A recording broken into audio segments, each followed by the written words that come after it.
Israel Iran युद्ध के बीच पाकिस्तान को युद्ध का डर सता रहा है।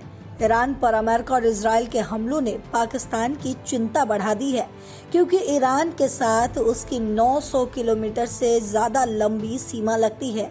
पाकिस्तान के रक्षा मंत्री ख्वाजा आसिफ ने कहा है कि इजराइल पाकिस्तान को अपनी कठपुतली बनाना चाहता है। उसकी इस योजना में भारत भी शामिल है।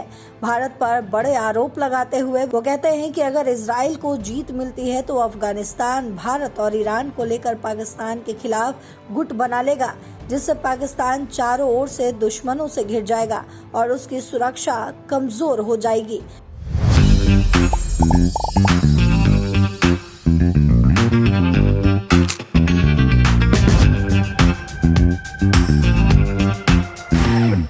पाकिस्तान इस समय तालिबान शासित अफगानिस्तान के साथ खुले युद्ध जैसी स्थिति में है।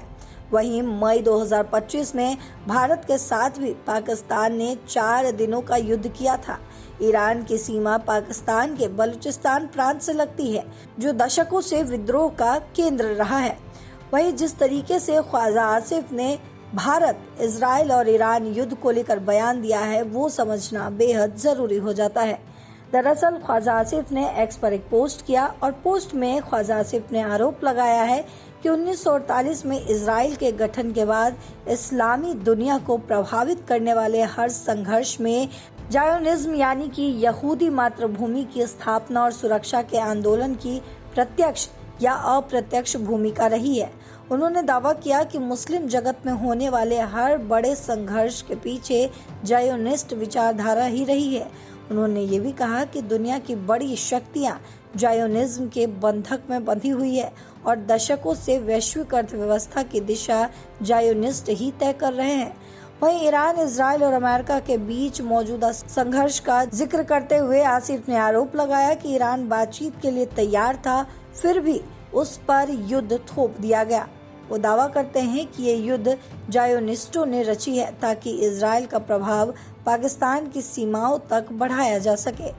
पाकिस्तानी मंत्री ने चेतावनी दी कि अगर इजराइल इस युद्ध में विजयी होता है तो भारत, अफगानिस्तान और ईरान पाकिस्तान के खिलाफ एक साझा एजेंडा अपना सकते हैं।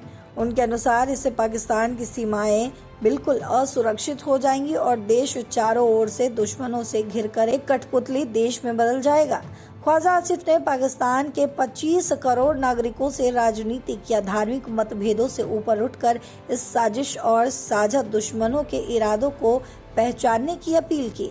आसिफ ने अपनी पोस्ट में हमेशा की तरह पाकिस्तान की परमाणु शक्ति होने की डींगे भी हाँकी है और कहा है कि पाकिस्तान की यही ताकत देश को जायोनिस्टों से बचा रही है। उन्होंने दावा किया कि हमारी सशस्त्र सेनाओं की शक्ति को पूरी दुनिया मान्यता देती है और साथ ही 1998 के परमाणु परीक्षणों में भूमिका के लिए पूर्व प्रधानमंत्री नवाज शरीफ का भी उन्होंने जिक्र किया। ख्वाजा आसिफ ने फिलिस्तीन के समर्थन में कहा कि फिलिस्तीन आजाद हो। इसी के साथ ही उन्होंने मुस्लिम बहुल देशों से एकजुट होकर साझा चुनौतियों का सामूहिक रूप से सामना करने की भी अपील की है। तो इजराइल और ईरान हमले के बीच पाकिस्तान की टेंशन लगातार बढ़ती जा रही है। इस पर और तमाम अपडेट्स के साथ एक बार फिर आपके सामने हाजिर होंगे। तब तक देश और दुनिया की बाकी खबरों के लिए देखते रहिए दैनिक जागरण। नमस्कार।